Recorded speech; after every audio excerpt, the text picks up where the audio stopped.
The title race is very much alive as Man City snatch victory from the jaws of defeat with a Haaland dagger at the death at Anfield. And in this video, Sun Sports tactical guru Dean Scoggins will reveal 3 tactical gems from the dramatic match between Liverpool versus Man City. Dino, let's get straight into it with point number 1. Yeah, what a finish. Point number 1, there's only one place I can start, and that's hi-ho silver lining. Bernardo Silva, anyone who's watched Tactics Exposed before knows I'm a little bit in love with Bernardo Silva. He is my favourite tactical player in the Premier League. And in this game, he just epitomised all the things that a manager would want from their main man. And he is Pep's main man. He's played more games under Pep than any other player. He's won all those trophies under Pep. And I am telling all of you now, if Pep picks his all-time 11, Bernardo Silva is one, if not the name on the team sheet first. Yeah. You know, like, all right, there's Messi, all right, there's Rodri, all right, there's Vincent Kompany, there's people like that. But he's the one, and he showed it again, that when the manager needs something to happen, needs something to change, he does it, right? So right from the start in this game, it was tactical flexibility. We weren't even sure whether he was going to start. And when we did the team talk show, I did that setup about him moving in between the press, and I was a bit like, I'm a bit fearful for them if he doesn't play, because as brilliant as Foden is, he's not tactically astute as Bernardo Silva. So Silva in there, it was more of a 4-2-3-1 setup in this for Man City in this game, rather than the 4-2-2-2 as we talked about in the preview show. But that was because they got Haaland in the team. We debated whether it would be Haaland or it wouldn't be Haaland. It was Haaland. But what Bernardo Silva does in the first instance is in the first 5 or 6 minutes, which is often a real pointer tactically to how a team's going to go, he's getting the ball in between the centre-backs, off the goalkeeper, off the centre-backs, playing as the deepest midfielder. 35 seconds later, he's in between the front two and he's playing as the number 10. And what that means is, in a City setup, is that he's just the extra man everywhere. And there was one occasion where the ball was going to go into Gravenberch, Silva went across and closed it down. And then just as the ball was going to go into McAllister, Bernardo goes across to McAllister and reads that pass. So he was blocking off both midfielders, he was playing out from the middle at the back, and he was the number 10 going forward in the press. So it was just an unbelievable all-round performance from a technical point of view and from a tactical point of view.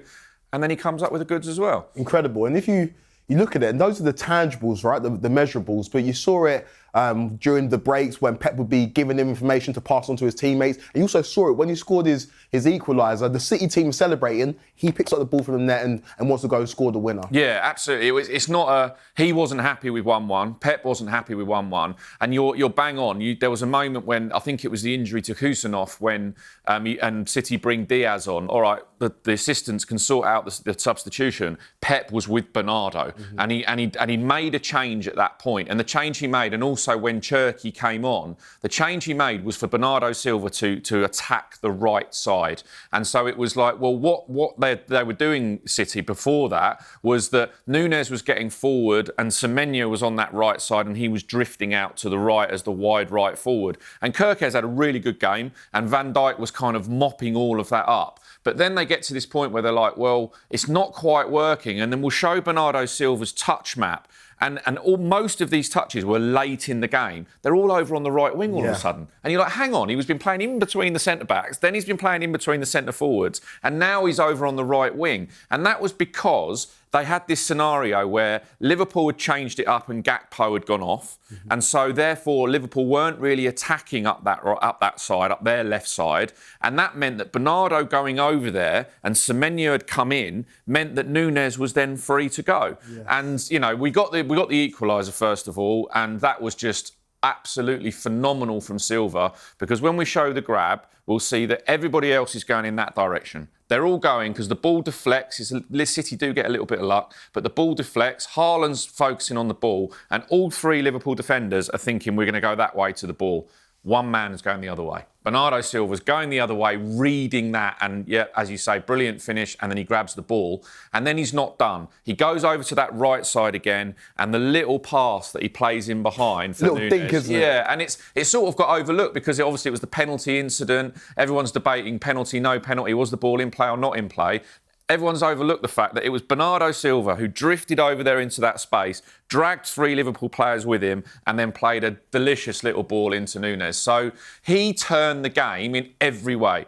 Pep went to him for the tactics, and then it was his piece of quality that won it as well. So, and all right, Haaland has to do the rest, but he is the man, and they're going to have to find a way of managing him over the next few weeks because he's approaching 40 games already this season.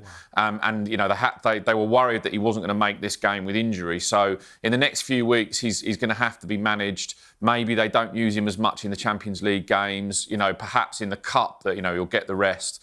But he is the man, title race on. He is the one that is going to lead them back into that title race alongside Arsenal. And, you know, look, Arsenal fans aren't going to say this, are they? But it's good for all of us semi-neutrals that it's game on. It is game on. An incredible performance from Bernardo Silva. The man that provided him with the assist was Erling Haaland. That leads us on to your point number 2. Yeah, and Arsenal fans, they think it's all over. It's not quite yet. Yeah, it's not quite yet. So, yeah, really good. And look, the expression on his face when he scored the winner. I still don't understand why people take their shirts off, but, you know, just a free booking, isn't it? But yeah, great celebrations, great ending to the game. The way he spoke afterwards, the way he was into the camera was great as well. But he's had a lot of stick the last few weeks. And we debated in the Team Talk show whether they were better without him in a tactical setup. And I still am right teetering on the fence about whether they look more of a cohesive unit when he's not playing. However, he then proves how on earth can you leave him out when he does that sort of thing. But one thing I just want to highlight first of all, which was a big part of the game, was how he stopped Van Dijk playing. Now, I've highlighted in previous tactics shows about how Van Dijk's one of the best switchers of play and that the play starts with him. And if he can't switch it, he's the one who fires it into Gravenberch or McAllister. Erling Haaland did an absolutely sterling job in stopping Van Dijk playing. He wasn't sort of just man-marking him because then in a press you get played around. He was parking himself just in a little place where Konate wasn't comfortable enough to pass the ball to Van Dijk. He had to go to the goalkeeper first. And then as soon as the ball goes to the goalkeeper, Haaland can curve his press run to then stop the ball going to Van Dijk. And we'll show Van Dijk's pass map. And there are barely any passes that are incisive passes or progressive passes that are across through the lines, and barely any switches of play. There's a huge number that go sort of diagonal and backwards or just sideways. And that's because Haaland's done a really, really great job on that. And the other thing is that the way he worked with Semenyo. So Semenyo is playing in a sort of slightly deeper role, but him and Haaland were sort of crossing over when the long balls were coming up. So it gave Van Dijk this real problem of in or out. And I just think, in the end, he wore Van Dijk down. Yeah. You know, and it was from the assist. It was the first time he'd gone to Konate, so that was another plan. Bernardo go to the right, Cherki get up the inside right, along with Núñez. Semenyo coming in to play as 2 centre forwards towards the end because they're chasing that goal, and then Haaland v Konate. First time they've had an aerial duel together, and he beats Konate in the air. So all round, really good performance. And you mentioned Van Dijk. He had a difficult evening. He wasn't the only Liverpool player who had a difficult evening. If you think about the stalwarts over the last 7 or 8 years for Liverpool, Van Dijk, Mo Salah. And in tactics last week, we talked about whether Salah will start or not. He was a bit of a passenger, and talk about how ineffective he was in this game. Yeah, I mean, there's obviously the big moment, and it's not a refereeing show, so I'm not going into refereeing decisions, but there was that moment where he tugged Salah back, and that was, if you think about it, the only real moment where you think Salah was in the game. He had a very soft effort at goal at one point that was blocked. I think he teed one up for Wirtz, but he wasn't really, you know, you look at the difference between him and Bernardo Silva as the talisman in the team, and he just wasn't there. But yeah, you mentioned Van Dijk, and look, Van Dijk's been an absolute colossus for a long time, but he looks worn down, quite frankly. And in this game, Haaland wore him down. And if we just go back to the Bernardo goal from the Haaland assist, you know, again, the three Liverpool players are going in one direction. But Van Dijk, in that sense, has to be thinking Haaland's going to win this header, because he wasn't jumping with Haaland, he's jumping with Konate. So he's thinking, he's got to be thinking he's going to win this header. So I need to go back towards my goalkeeper, because if Haaland gets a header on it and the keeper saves it, then the next ball has got to be Van Dijk's. And not only is he not going in that direction, we'll show it on the grab, but he's actually going like this, as if to say, that's keepers then. And he doesn't know Bernardo Silva's behind him. And look, brilliant from Bernardo Silva, credit where credit's due. But Van Dijk at that point, as I say, and I just think Haaland wore him down. He beat him in a few aerial duels. He gave him the run around. He was frustrating him on the press. And centre-forward, all right, he did the centre-forward's job at the end, assist and goal. But the centre-forward's job in a game is not just that. In the Premier League now, they cannot be detached from play. They have to be involved. And Pep gave him a job to do, and he did it brilliantly. You mentioned Pep Guardiola. He's been questioned maybe more than any other point in his career this season about his setup and about if he can get the best out of this City team. But it was his changes that won the game for his team at Anfield. Yeah, it was. And I've called this flexing the City, which it was not just a flexible approach, but it was almost like flexing the muscles off the bench. And Arsenal have got a phenomenal squad as well. But these two, I mean, you sat there and there was a really good clip of Phil Foden with a very long face and a stroppy face as he wasn't picked to come on and try and impact the game. And you think that they've done what they did late on and made those changes without bringing Phil Foden on. You know, to be able to bring on Diaz when Kusanov was injured, and obviously Diaz is coming back from injury, but then also to be able to bring on Cherki and take off Marmoush, and Foden still sat there, you're like, whoa, you know. So they've got that ability on the bench, but also because of this new way that he's set them up and the way he's been playing the last few weeks, as I highlighted on the Team Talk show, if you haven't seen it, go back and have a look, because they didn't quite do the 4-2-2-2 in this, but they ended up in it at the end. And that's because they're looking at connections between those groups of four. And the flexibility that they have with those players meant that Semenyo, who was playing sort of as almost the right 8 for a lot of the games. He did quite a good job in marking Kerkez, and we'll show a little grab of this where he then picks up Kerkez, and because Haaland's doing the job he did on Van Dijk, that means those two can interchange and they're giving Liverpool a right problem. So that was a good tactical thing. Didn't quite come off from an attacking sense because they didn't score in the first half, as dominant as they were.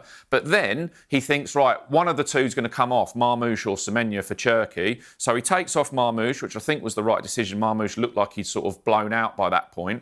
Semenyo comes towards the left side as a forward. Cherki comes on to where Semenyo was playing on the right. Bernardo Silva goes into that right-hand side position, and then they form that sort of front four when it becomes like a 4-2-4 with Nico O'Reilly sitting in there with Rodri. So it was like he's changed the formation at the beginning of the game, he changed the formation during the game, and then when they're chasing the game at the end, he goes one more. So that just shows the flexibility that they've got. And who knows, this week they might go a different way again. They might leave Haaland out and go with their two flying forwards again, or they might play Haaland up with 2 off him and then 3 in midfield. Because of the likes of Bernardo Silva, they can do that whenever they want, because Pep just goes, well, we can see him there giving an instruction. He can just go, right, you just move into that one for now. Or he'll go to Núñez and the fullbacks. Right, you're going to play as the wide men now. And then Rodri and Nico O'Reilly are the 2 cover players to come either side. So I really think that their flexibility is going to be a massive strength in this title race. And because they've been able to do that in this game, they've come away with 3 points. So it's a real pointer that this could go the distance, I think. Do you think it's deliberate from Pep Guardiola when he's scouting and assessing players and bringing them into Man City to have them be multifaceted? Maybe barring Erling Haaland, every one of City's players can play in 2 or 3 positions, which means in a game like this, they can switch it up after 70 minutes and can go and win a game in different ways. Yeah, I absolutely think you're spot on. I mean, the signing of Semenyo and Cherki, the 2 of them that you point to, Marmoush as well. Don't forget Savinho's been injured, and they're players who are very 2-footed, can play on both sides, can play in the pocket off Haaland, and as I say, Bernardo Silva can do whatever he likes. And you know, I think that's a really good point, and I think that's why he's kind of been excited by this group. It's very much been a transitional phase for City, and yet here they are, 6 points behind. And I think if he was honest, if they do it this year,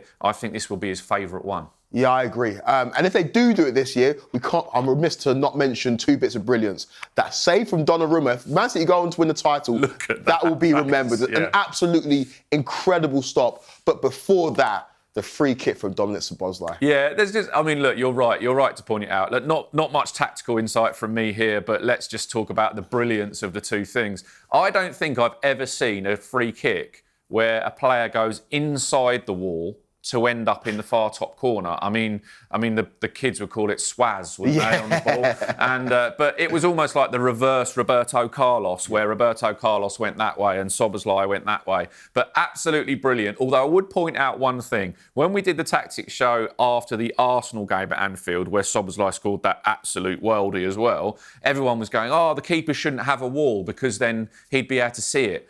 And at the time, I was like, no way, you have to have a wall. And in this, I really think if Donnarumma has the extra man in the wall, then, and we'll show a grab of this, is that the ball just maybe hits him in the face, but the ball's going to hit him, and he may well have gone off concussed with the way that Szoboszlai hit it. But an extra man in the wall there might have stopped it. But I'm glad it wasn't, because what a result for the ball to go in there. And then, as you say, the Donnarumma save. And just when you thought that, you know, it was done, it wasn't done, and then he does that go gadget arm, and the clip of Pep afterwards, and the picture that's on the back page of the Sun this morning of Pep making the sort of what a save jump that like Donnarumma did. He didn't quite get as high as Donnarumma, but yeah, those are the moments that we'll be talking about at the end of the season if City do it, and those are the moments where, when they bring in those world-class players, like Donnarumma is a world-class shot stopper, that if they're standing there with the trophy, that picture is going to be shown again.